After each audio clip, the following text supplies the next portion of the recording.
There's a lot of chatter and confusion about fasting, intermittent fasting, and so on. One of the most common questions that I hear, and what I would like to answer today, is how long should I fast? And the short answer is, it depends on what benefits you want. And today, in today's video, I'm going to go through 10 benefits of fasting and when they occur. I'm going to start with intermittent fasting and go on to, prolonged fasting, listing the benefits of each as we go.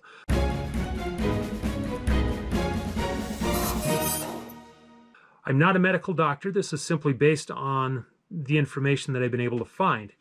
I'll be referring to a ton of articles as we go through this, and I'll include links to all of them down below. In fact, I'll include a rough transcript of this video down in the notes if you want to read through those and look at the associated articles. So starting off, benefit number one that starts as early as intermittent fasting is weight loss. Now, the reason that fasting is associated with weight loss is because it takes you about 10 to 14 hours to burn through glycogen, which is your short-term energy storage. And after you burn through your glycogen supply, assuming you're not eating to replenish it, then your body switches over to fat-burning mode. Moving on, a second benefit of fasting is reduced risk of coronary heart disease.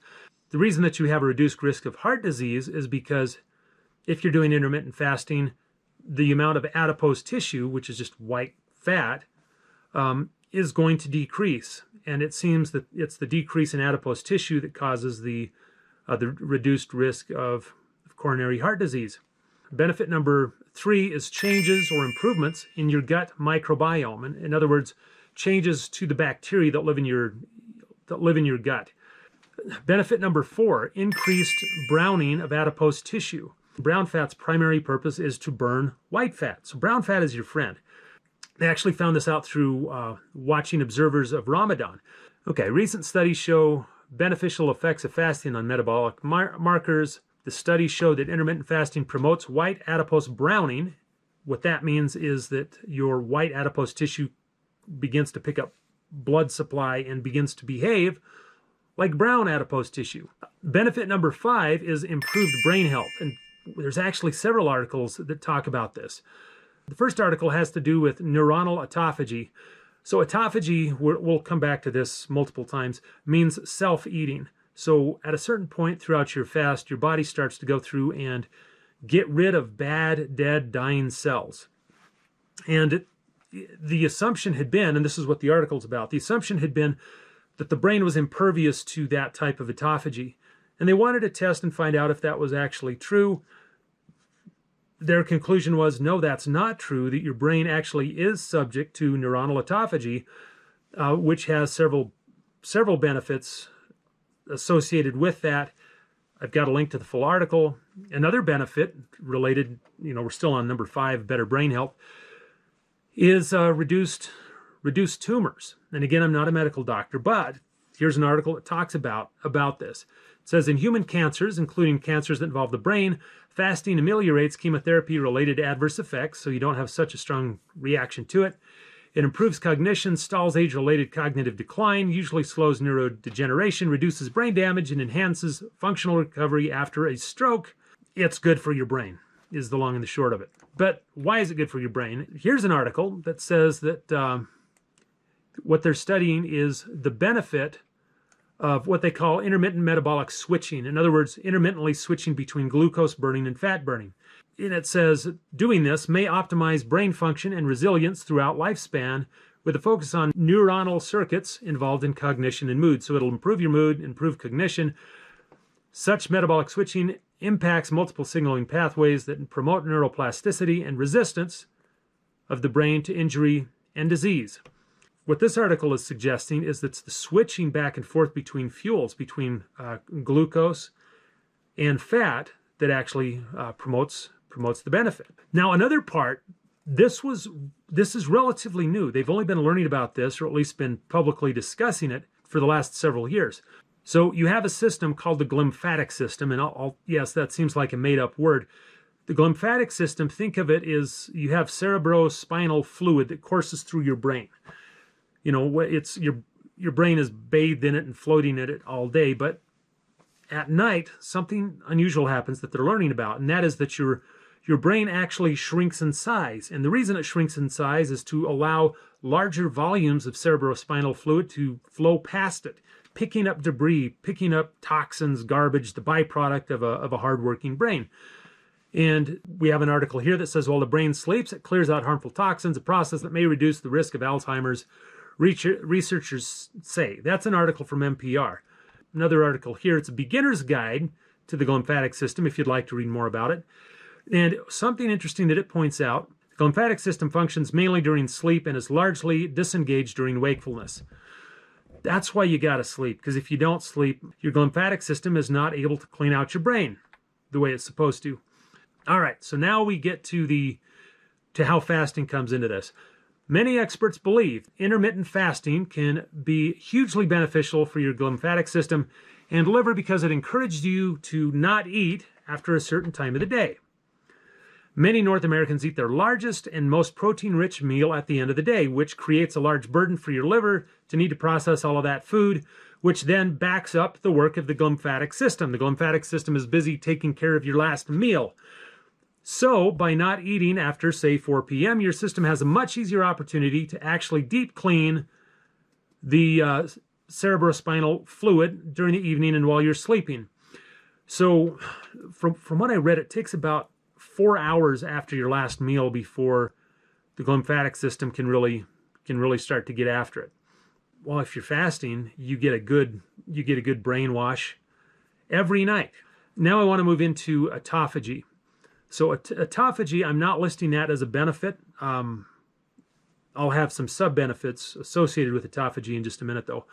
So I want to start with an article. Someone asks a question about stevia. The person who responded, Alfred Meyer, and he's an expert in this, although retired. He comments on the stevia, but the important part that I'm trying to highlight here, he says, another comment is that 5 days of fasting is too long for activating autophagy. The greatest acceleration of autophagy takes place after 24 to 48 hours. So we've now left intermittent fasting, and now we've moved into the world of medium range, 24 to 48 hours of fasting. That's when autophagy kicks off. And he goes on to explain why autophagy happens. So what's happening with autophagy is your body is out of an immediate fuel source to use. And we talked earlier about the process of switching to fat burning. Prior to starting fat burning in earnest, it goes through your body and scavenges for cells it can get rid of. So if you're trying to get autophagy, a one-day fast just isn't enough. You really want to go 24 to 48 hours if you can. That's when it ramps up. You get some additional benefit, but once you get into a prolonged fast, the benefits of autophagy really start to taper out because now you're burning fat for fuel. You're not burning scar tissue or dead white blood cells and other stuff that we'll talk about in a minute. Benefit number 6, reduction in scar tissue. During the process of autophagy, well, it turns out scar tissue doesn't serve much purpose. I used to have a nice little scar on my chin here. It was kind of knobby and ridgy. Had a scar on my thumb. I had a scar on my chest.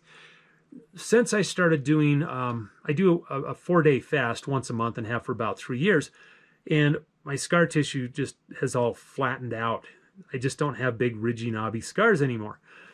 According to surgeons and whatnot, internal scarring also is lessened substantially by the autophagy process. Benefit number 7. The article says fasting for as little as 3 days can regenerate the entire immune system, even in the elderly. That's good, but how? We're still in the 2 to 4 day range. And here we have an article by Walter Longo, who's a fasting researcher from the University of Southern California. He says, by outlining how prolonged fasting cycles, periods of no food from 2 to 4 days at a time over the course of 6 months, kill older and damaged immune cells and generate new ones. The research also has implications for chemotherapy tolerance. This one's from Forbes. In a 2014 study, Walter Longo and his colleagues found that fasting lowered the white blood cell counts, which in turn triggered the immune system to start producing new white blood cells. And it says white blood cells or lymphocytes are a key component of your body's immune system. Once you start eating again, your stem cells kick back into high gear to replenish the cells that were recycled. dead and dying white blood cells are cannibalized as part of the autophagy process. And then when you eat again, you get a new set. So that's why they talk about you get a reboot of your whole immune system. Number 8, live longer. One of the most consistent findings of caloric restriction is that it extends life. Where they're testing yeast, worms, humans, etc., caloric restriction seems to extend life, although they haven't identified a mechanism. But here's an article on somebody who thinks they have found a mechanism. In previous researchers, they identified various metabolites whose quantities decline with age. As you get older, you start making fewer of certain things. Leucine, isoleucine, ophthalmic acid. In fasting individuals, these metabolites increase in levels, suggesting a mechanism by which fasting could help increase longevity. They already know that it increases it. I kind of thought that one was cool because it hinted at maybe a reason for why. Now we get into a couple of cool ones, in my opinion. This is after you move past the 48 hours and now you're into a prolonged fast. Benefit number 9, enhanced cellular resistance to toxins. Here's an article that talks about it. Prolonged fasting, lasting 48 to 120 hours, reduces pro-growth signaling and activates pathways that enhance cellular resistance to toxins in stress in mice and humans. Benefit number 10, a boost in human growth hormone. Human growth hormone is often used by pro athletes who kind of want to do it on the sly because it's something your body produces already in widely varying quantities. The only way you get caught is if you ship it to your own house and they bust you, which has happened. But you can actually increase your own human growth hormone production by fasting. Here's the first study that talks about it. Fast-induced enhancement of growth hormone release is achieved through combined frequency and amplitude modulation. The more often you fast and the longer you fast, such alterations play an important role in substrate homeostasis during starvation. Okay, so it increases it, but by how much? So here's an article that talks about that. This is from Healthline, and it has links to other studies. But what they found is after 3 days into a fast in their study, HGH, human growth hormone, levels had increased by over 300%, and after a week, they had increased by a massive, it says, 1,250%. That's benefit number 10. That's the 10. In my opinion, that makes it worth it and greatly increases the odds of something beneficial happening from it. If you made it this far in the video, go ahead and click subscribe. And go ahead, ask questions, leave comments, comment on the articles. If you've got good articles, please post them. That's all I have, and until next time.